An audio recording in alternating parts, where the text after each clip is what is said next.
ನೀವು ಸೌಖ್ಯವಾಗಿಯೇ ಇರುತ್ತೀರಿ ಬಿಡಿ. ಈ ರೀತಿ ಹಗಲು ರಾತ್ರಿ ಕಣ್ಣಲ್ಲಿ ಕಣ್ಣಿಟ್ಟುಕೊಂಡು ನಿಮ್ಮ ಸೇವೆಯನ್ನು ನಾನು ಮಾಡುತ್ತಿದ್ದೇನೆ ಅಂದ ಮೇಲೆ ನೀವು ಸೌಖ್ಯವಾಗಿಯೇ ಇರುತ್ತೀರಿ.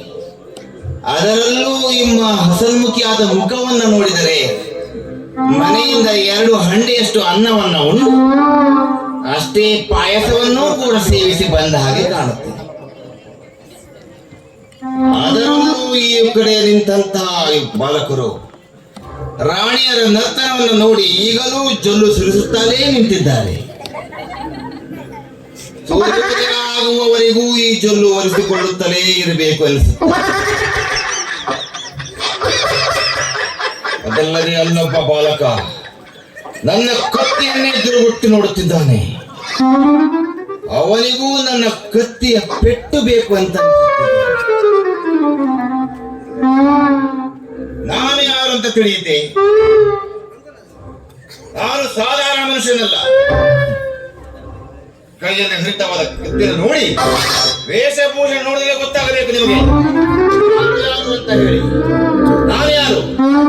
ಈ ಆಸ್ಥಾನದ ರಾಜಕುಮಾರ, ಅವರ ಕೈಯಲ್ಲಿ ಕೆಲಸ ಮಾಡುವ ದ್ವಾರಪಾಲಕ. ರಾಜನಾಗುವ ಆಸೆ, ಈ ಜೀವಕ್ಕೆ ಹೇಗೆ ರಾಜನಾಗಲಿ? ನನ್ನ ಗೋಳು ಕೇಳುವರು ಯಾರು? ಸ್ವರ್ಗದಲ್ಲಿ ರಂಬೆ ಊರ್ವಶಿ ಮೇನಕೆಯರ ಜೊತೆ ಸುಖವಾಗಿ ಆಟವಾಡುತ್ತಿರಬೇಕಾದವ ಹೋಗಿ ಹೋಗಿ ನಮ್ಮ ಸರ್ಪಕಾಯ ಮಹಾರಾಜರ ಕೈಯಲ್ಲಿ ಸಿಕ್ಕಿ ವಿನಂತ ಒದ್ದಾಡುತ್ತಾರೆ. ಸಿಟ್ಟು ಬರುತ್ತದೆ, ಅಷ್ಟೇ ಕೆಮ್ಮು ಬರುತ್ತದೆ. ಸತ್ತರೆ ನರಕಕ್ಕೆ ಹೋಗಿ ಯಾರಾದರೂ ಸೇವೆಯನ್ನು ಮಾಡುತ್ತಿದ್ದೆ. ಇವರ ಕೈಯಲ್ಲಿ ಕೆಲಸ ಮಾಡುವುದು ಮಾತ್ರ ಯಾವ ಮಗನಿಗೂ ಬೇಕು. ರಾವಣ ಹೆಣ್ಣಲ್ಲಿ ಕೆಟ್ಟ, ಮಣ್ಣಿನಿಂದ ಇವೆರಡರ ಮಧ್ಯದಲ್ಲೂ ಕೆಟ್ಟವನು ನಮ್ಮ ಸರ್ಪಕಾಯ ಮಹಾರಾಜ. ಅವರು ಸಾಧಾರಣ ಮನುಷ್ಯರಲ್ಲ, ಅವರದು ನಿಮ್ಮದಕ್ಕಿಂತ ದೊಡ್ಡದಿದೆ ಕತೆ, ಹೇಳಲಿಕ್ಕೆ ಸಾಧ್ಯವಿಲ್ಲ. ಅವರು ನನಗೊಂದು ಕೆಲಸ ಕೊಟ್ಟಿದ್ದಾರೆ. ಅದು ಏನಂತಂದರೆ ಅದು ನಿಮಗೆ ಹೇಳುವುದಲ್ಲ, ಗೌಪ್ಯ. ಅವರು ಹೇಳಿದ ಕೆಲಸ ಆದಷ್ಟು ಬೇಗ ಮುಗಿಸಿಕೊಂಡು ಬರಬೇಕು. ಇಲ್ಲವಾದರೆ ಅವರ ಗದೆ ನನ್ನ ಬೆನ್ನಿಗೆ ಏನೇ ಆಗಲಿ ಆದಷ್ಟು ಬೇಗ ಹೋಗಿ ಅವರ ಕೆಲಸವನ್ನು ಮುಗಿಸಿಕೊಂಡು ಬರುತ್ತೇನೆ. ಇಲ್ಲೋ ನೋಡು, ಗದೆಯನ್ನು ಹಿಡಿದು ಯಾರನ್ನು ಕತ್ತರಿಸಲು ಹೊರಟಿರುವೆ? ಒಳ್ಳೆ ಕೆಲಸಕ್ಕೆ ಹೋಗುತ್ತಿದ್ದೆ, ದಾರಿ ಮತ್ತೆ ಕರಿಲಿಕ್ಕೆ ಕೊಟ್ಟ ಬಂದಂಗೆ ಬಂದೆಲ್ಲ. ಇನ್ನು ನನ್ನ ಕೆಲಸ ಹೋದ ಹಾಗೆ. ನಿನ್ನ ಮುಖವನ್ನು ನೋಡಿದರೆ ನನ್ನ ಕತ್ತಿನ ಕತ್ತರಿಸಿಕೊಳ್ಳಬೇಕು ಅನಿಸುತ್ತಿದೆ. ಏನು ನೋಡಿ ಪ್ರಜೆಗಳೇ, ಇವನನ್ನೇ ಕತ್ತರಿಸಿಕೊಳ್ಳುವವನೇ? ಏನನ್ನ ಕತ್ತರಿಸಿಕೊಳ್ಳಬೇಕು?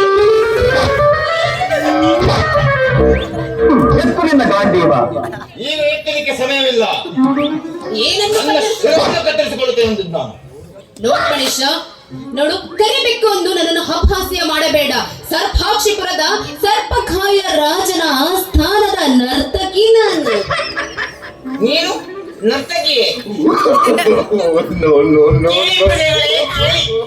ಇವಳು ನರ್ತಕಿ ಅಂತೆ. ನೀನು ನರ್ತಕಿ ಹಾಗೆ ಕಾಣುವುದಿಲ್ಲ, ದೊಡ್ಡ ಸಿರ್ಪನಕಿ ಅದರ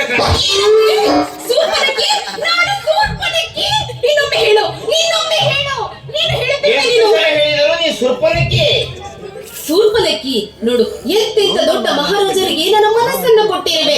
ಆ ತರದ್ರಲ್ಲಿ ನೀನು ನನ್ನ ಸೂರ್ಪನಕ್ಕಿ ಎಂದು ಅಪಹಾಸ್ಯ ಮಾಡುತ್ತಿರುವೆಯೇ? ಎಷ್ಟು ಸೊಪ್ಪು ನಿನಗೆ! ಮತ್ತಿನ್ನೇನು, ನೀನು ನರ್ತಕಿ ಎನ್ನುವ ವಿಷಯ ನನಗೆ ಮೊದಲೇ ಗೊತ್ತು. ಅದರಲ್ಲೂ ರಾಜನ ಜೊತೆ ನೀನು ನರ್ತನ ಮಾಡುವಾಗ ನಿನಗೆ ಭದ್ರತೆ ಕೊಡುವರು ಯಾರು? ನಾನು ಒಂದು ವೇಳೆ ನಿನಗೆ ಭದ್ರತೆ ಕೊಡದೆ ಹೋದರೆ ನಮ್ಮ ಸರ್ಪಕಾಯ ಮಹಾರಾಜನನ್ನು ಎತ್ತುಕೊಂಡು ಹೋಗಿ ಅವರ ಗದೆಯನ್ನು ಕಾಣಿಸುತ್ತಿದ್ದರು. ಯಾವ ಗದೆ ಕಾಣಿಸುತ್ತಿರುವರು?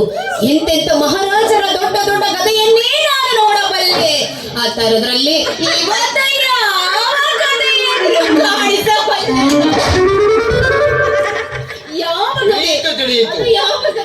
ನಿಮ್ಮ ಮೂರ್ತಿ ಚಿಕ್ಕದಾದರೂ ಕೀರ್ತಿ ಬಹಳ ದೊಡ್ಡದಿದೆ ಅಂತ ಹೇಳಿ ನೀವು ಎಷ್ಟೋ ಮಹಾರಾಜರ ಕಥೆಯನ್ನು ನೋಡುವಿರಿ. ನಮ್ಮ ಮಹಾರಾಜರ ಕಥೆ ನೋಡುವುದು ಬಹಳ. ಅವರ ಕೈಯಲ್ಲಿರುವಾಗಲೇ ಹೇಳಿದ್ದು ನಾನು. ಹೀಗಂದರೆ ನೋಡು, ಇಷ್ಟು ಕಾಲ ನೀನು ಮಹಾರಾಜನ ಆಸ್ಥಾನದಲ್ಲಿ ಬಾಗಿಲಲ್ಲಿ ಈ ರೀತಿ ಕತ್ತಿಯನ್ನು ಹಿಡಿದು ಕೆಲಸ ಮಾಡುತ್ತಿರುವೆ. ಆದಷ್ಟು ಬೇಗ ನಮ್ಮ ರಾಜನ ಆಸ್ಥಾನದಲ್ಲಿ ಬಂದರೆ ಬಣ್ಣ ಬಣ್ಣದ ಸಖಿಯರಿದ್ದಾರೆ, ನೀನೇನಾದರೂ ನೋಡಿದರೆ ಮುಚ್ಚು ಬಾಯಿ. ಅವರಿಗೆ ನನಗೆ ಹೋಲಿಸಬೇಡ. ಅವರನ್ನು ನೋಡಿ ಎಷ್ಟೋ ಸಖಿಯರು ಓಡುತ್ತಿದ್ದಾರೆ. ಅವರನ್ನು ನೋಡಿ ಸಖಿಯರು ಓಡಿ ಹೋಗಿದ್ದಾರೆ. ಏಕೆ ಓಡಿ ಹೋಗಿದ್ದಾರೆ? ಏಕೆಂದರೆ ನಮ್ಮ ಸರ್ಪಕಾಯರ ಮಹಾರಾಜ ಹೊಡೆತವೇ ಹಾಗೆ. ಅವರಿಗೆ ಸಿಟ್ಟು ಬಂತಂದರೆ ಅವರ ಸಂಪಡೆ ಅವರ ಮಾತು ಕೇಳುವುದಿಲ್ಲ. ಹೌದು ಹೌದು ಹೌದು, ರಾಜರ ಸರ್ಪದಿಂದ ನಾನು ಪಾರಾಗಲೇಬೇಕು, ಇಲ್ಲವಾದರೆ ಅವರು ನನ್ನನ್ನು ಮೆಟ್ಟಿ ಬಿಡುತ್ತಾರೆ. ಆದಷ್ಟು ಬೇಗ ನಾವಿಬ್ಬರು ಏಕೆ ವಿವಾಹವಾಗಬಾರದು? ಮುಚ್ಚು ಬಾಯಿ. ನನಗೆ ನಿನಗೆ ಸಂಬಂಧದ ವಿಷಯ ಅವರಿಗೆ ಗೊತ್ತಾಗ್ಬಿಟ್ರೆ ನಮ್ಮನ್ನು ಗಡಿಪಾರು ಮಾಡಿಬಿಡುತ್ತಾರೆ. ಅದರಲ್ಲೇ ಮತ್ತೆ ನಿನ್ನ ಎರಡನ್ನು ಕತ್ತರಿಸಿಬಿಡುತ್ತಾರೆ ಅವರು. ನೀನು ನನ್ನನ್ನು ಎರಡನ್ನು ಕತ್ತರಿಸುವರೆ? ಅಯ್ಯೋ, ಏನನ್ನು ಕತ್ತರಿಸುವರು? ಕೈ ತೆಗಿ, ಅದನ್ನು ಕತ್ತರಿಸುವುದಿಲ್ಲ. ಅವರು ಕೈಗಳನ್ನು ಕತ್ತರಿಸುತ್ತಾರೆ. ಅಂದರೆ ಮಹಾರಾಜರು ನನ್ನ ಕೈಗಳನ್ನು ಕತ್ತರಿಸುತ್ತಾರೆ. ನೋಡು ಮನುಷ್ಯ, ಮಹಾರಾಜರ ಜೊತೆ ಹಗಲು ರಾತ್ರಿ ಮಾಡಿ ಮಾಡಿ ಸಾಕಾಗಿ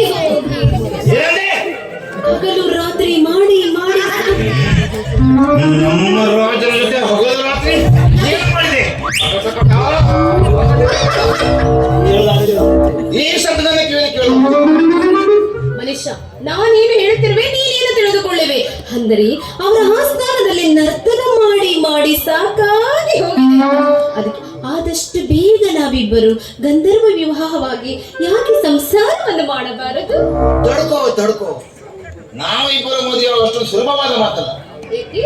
ಹೇಳುವುದಕ್ಕೂ ಕೇಳುವುದಕ್ಕೂ ಇದು ಸಮಯವಲ್ಲ. ನಾವೇನಾದ್ರೂ ಮದುವೆಯಾಗಿಬಿಟ್ಟರೆ ಅವರು ನಮ್ಮನ್ನು ಗಡಿಪಾರು ಮಾಡಿಬಿಡುತ್ತಾರೆ. ಅದಕ್ಕೆ ನಾವು ಉಪಾಯ ಮಾಡಿ ಹೊಡೆಯಬೇಕು. ಹೌದು ಹೌದು ಹೌದು ಹೌದು, ಇದಕ್ಕೆ ನಾವು ಉಪಯೋಗ ಮಾಡಿ. ಏಕೆ ಮನುಷ್ಯ, ಏನಾಯಿತು? ನಿನ್ನ ಕತ್ತಿ ನಿನ್ನ ಮಾತು ಕೇಳುತ್ತಿಲ್ಲವೇ? ಕತ್ತಿ ನಮ್ಮ ಕತ್ತಿ ಮೇಲೆ ಬಿದ್ದರೆ ತಪ್ಪಿಸಿಕೊಂಡರೆ ಸಾಕು, ಇನ್ನೂ ಹೊಡೆಯುವುದು ಬಿಡಲಿಲ್ಲವೇ? ಮೆಚ್ಚಿದೆ ಈ ನಿನ್ನ ಬುದ್ಧಿವಂತ. ನೋಡು, ಸರ್ಪಾಕ್ಷಿಪುರಕ್ಕೆ ಆದಷ್ಟು ಬೇಗ ನೀನು ರಾಜನಾದರೆ ನಾನು ರಾಣಿ ಆಗಲೇಬೇಕು. ಈಗ ಶಕ್ತಿ ನಿನ್ನಲ್ಲಿಲ್ಲ. ಬರುತ್ತಾ ಇದೆ. ನಾನು ವಿವಾಹವಾಗುವುದು ಅಷ್ಟು ಸುಲಭವಲ್ಲ. ಏಕೆಂದರೆ ನಾವು ಈ ಊರಲ್ಲಿರುವ ರಾಣಿಯರ ರಕ್ಷಣೆ ಮಾಡಬೇಕು. ಯಾಕೆಂದರೆ ಅವರ ಹೊಡೆತಕ್ಕೆ ಹೆದರಿ ಜಿಲ್ಲಕ್ಕೆ ಓಡುತ್ತಿದ್ದಾರೆ. ಹೌದು ಹೌದು ಮನುಷ್ಯ, ಅಷ್ಟೇ ಅಲ್ಲ, ಸುಖದಿಂದ ವಂಚಿತರಾಗಿದ್ದಾರೆ ನಮ್ಮ ಪ್ರಜೆಗಳು. ಅವರಿಗೆ ನನ್ನಿಂದ ಆದಷ್ಟು ಬೇಗ ಸುಖವನ್ನು ನೀಡಲೇಬೇಕು. ನಿನ್ನಿಂದ ಸುಖವೇ ನಿನ್ನ ಶಿರಚ್ಛೇದ ಮಾಡುತ್ತೇನೆ. ನೀನು ಮುಚ್ಚಿಕೊಂಡಿದ್ದರೆ ಸಾಕು. ನನ್ನ ಸುಖ ಏನಿದ್ದರು ನನ್ನ ಕತ್ತಿಯ ಜೊತೆ ಮಾತ್ರ. ನಿನ್ನ ಕತ್ತಿಯೇ? ಕೆಲಸಕ್ಕೆ ತುಕ್ಕು ಬಾರದಿರುವಂತ ಈ ಕತ್ತಿಯಲ್ಲಿ ನನ್ನ ಮುಂದೆ ನಿನ್ನ ಪೌರುಷ ತೋರಿಸಬೇಡ. ನನ್ನ ಪೌರುಷಕ್ಕೆ ಒಲ್ಲವೇ? ಮತ್ತಿನ್ನೇನು, ಹಗಲು ರಾತ್ರಿ ನನ್ನನ್ನು ನರ್ತನ ಮಾಡಿಸುತ್ತಿರುವರು ಸರ್ಪಕಾಯ ಮಹಾರಾಜರು. ಅವರ ಆಸ್ಥಾನದಲ್ಲಿ ಖಡ್ಗವನ್ನು ಹಿಡಿದು ಜೊಲ್ಲು ಸುರಿಸುತ್ತ ನಿಂತಿರುವನು ನೀನು. ಸುರಿಸುವುದಲ್ಲ, ರಾಜ ಮತ್ತು ನಿನ್ನ ಮಧ್ಯೆ ಹೊಡೆಯಬೇಕು ಅಂತ ಅನಿಸ್ತು. ಕೋಪ ಮಾಡಿಕೊಳ್ಳಬೇಡ. ನೋಡು, ಯಾವತ್ತಿದ್ದರೂ ನನ್ನ ಒಳ್ಳೆಯ. ಏಕೆ, ಏನಾಗುತ್ತಿದೆ? ನೋಡು, ನಮಗಿರೋ ವಿಷಯ ಒಂದೇ. ಏನದು? ನೀವು ಆದಷ್ಟು ಹುಷಾರಿಯಾಗಿರಬೇಕು. ಏಕೆ? ನಮ್ಮ ಆಸ್ಥಾನದಲ್ಲಿ ಒಬ್ಬ ವಿದ್ರೋಹ ಬಂದಿದ್ದಾನೆ, ದೂತ. ಅವನು ಅವನು ಭೂತವಾಗುವುದು ಭೂತವಾಗಿದ್ದರೆ ಒಳ್ಳೆಯದು. ನೋಡು ಮನುಷ್ಯ, ಸ್ವಲ್ಪ ಕಾಳಜಿಯಿಂದ ಇರು. ನೀನೇನು ಭಯಪಡ, ಬೆಂಕಿ ಹಚ್ಚುವ ಕೆಲಸ. ಹಾ. ನೀನೇನು ಭಯ ಪಡಬೇಡ. ಅವನೇನಾದ್ರು ನಮ್ಮಿಬ್ಬರ ಮಧ್ಯೆ ಬಂದರೆ ನಿನ್ನ ಕತ್ತಿಯಿಂದ ಅವರ ಶಿರ ನೀನು ನಿಧಾನವಾಗಿ ತೆಗಿ. ಬೇರೆ ಏನಾದ್ರು ಕತ್ತರಿಸಿಕೊಳ್ಳುವೆಯಾ? ಇದು ಹೊರಗಡೆ ಕತ್ತಿ ಅಲ್ಲ. ಈ ಕತ್ತಿಂದ ನೀನು ಹೇಳಿದಾಗೆ ಮಾಡ್ತೇನೆ. ಹಾಗಿದ್ದರೆ ಆದಷ್ಟು ಬೇಗ ನಾವಿಬ್ಬರು ವಿವಾಹವಾಗಿ ಸ್ವಲ್ಪ ದೂರ ಸರಿ, ನಮ್ಮ ಕತ್ತಿ ನಿನಗೆ ತಾಗುತ್ತಿದೆ. ನಾವಿಬ್ಬರು ಆದಷ್ಟು ಬೇಗ ಮದುವೆ ಆಗೋಣ. ಆದಷ್ಟು ಬೇಗ ವಿವಾಹವಾಗೋಣ. ಆಗೋಣವೇ? ಹಾಗಿದ್ದರೆ ರಾಜನ ಮುಂದೆ ಮಾಡಿದ ನರ್ತನವನ್ನ ನನ್ನ ಮುಂದೆ ಮಾಡಿ ಕಾಣಿಸಿ.